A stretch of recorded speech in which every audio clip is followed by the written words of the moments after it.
for African Americans started in 1939, and that's when the federal government decided that they needed to train pilots in case we went into war, World War II, which they knew then we were going into. So they chose some African American colleges to start the program. And from that, though, there was one caveat, is that the program was designed that when you completed that program, you would go into the military program. But they would not allow African Americans, after they completed the civilian pilot training program, to go into the military flying program. My first encounter with the Tuskeegee Airmen was at Marana when I was in primary flying. And after that, I kept in touch with some of them. And when they started the chapter in Atlanta back in the 70s, I joined. I got involved around about 1969. And Sacramento, California. I had spent my 20 plus years in the Air Force. I became a member of the Spanky Robertson chapter in Sacramento, California, about 69, and I've been a member ever since across the country. I think I felt that I was a good fit because I had been an instructor, been trained at Maxwell and their advanced instructor programs and several other programs. I had already been doing some mentoring, encouraging some of the kids to get involved in aviation in the schools in Chicago and where I'm from originally, and Washington, D.C. When I came to Atlanta, back to Atlanta in 1975, we asked the recruiting officer for the academy about coming down in our neighborhoods to solicit applications for African Americans. And he looked me in the eye and told me that he didn't have to go past Buckhead to get all that he needed, which was telling me basically he didn't want an African American. I bought the book that showed the letter I ended up writing to the academies at that particular time. And the academy sent their civil rights officer down to Atlanta, and they met in my basement. And my wife cooked dinner for the captain after they completed. And that's the way we started really recruiting African Americans for the academies in Atlanta. I've worked with youth all my life. It didn't start with the Tuskegee Airmen, but the Tuskegee Airmen was a good eye-opening for me to find out that still wasn't doing enough. They paid an ultimate sacrifice that most of us, I don't think, realize, because what they did back in the 40s, we talk about civil disobedience and all that. The Tuskegee Airmen, in my estimation, started civil disobedience. We didn't have to go to India to learn about civil disobedience. Because those guys, when they said, I'm not going to do that, that was wartime. And during wartime, you could be shot. So they put themselves in a position for the ultimate sacrifice.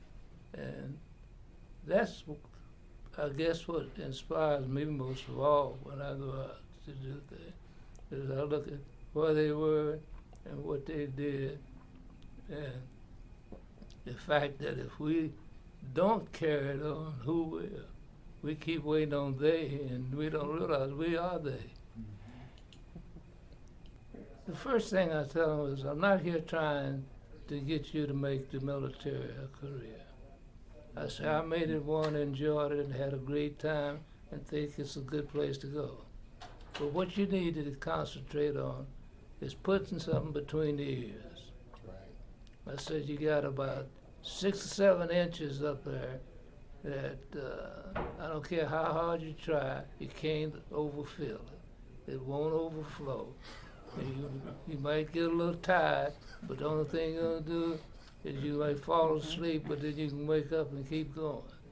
I said, so the military can offer you the opportunity to go into any field they have in civilian life. So those of you that say you can't go to college, well, you can go into the military. When I went into the military, I had about 2.5 years of college, hadn't completed. But what did they do? I went into electronics. They taught me electronics. I said, and what do we use today in airplanes? Basic, it's an electronic field.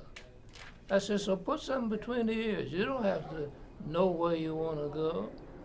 But if you have something between the ears, you can most of the time dictate where you want to go. So what we do today is we have a camp every summer. We call it TAACT, T-A-A-C-T, Tuskegee Airmen Aviation Career Training. We take 30 to 40 students. You have to apply for it. We go to the schools primarily targeting the ROTC because you find some discipline within the ROTC, but we take other students as well.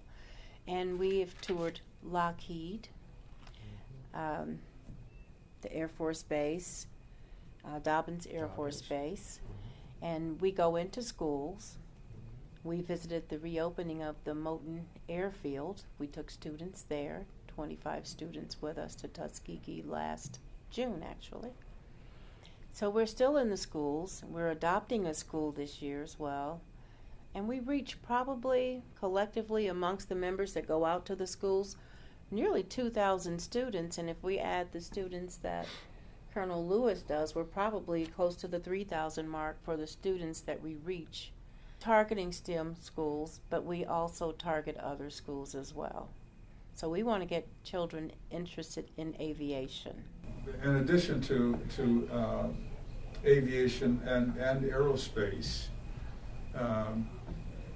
we want the kids to develop along their academic preparation along what you were just talking about, the STEM program, which is a relatively new concept in as much as it's organized the studies, academic programs into an area where the skills that are developed are transferable, and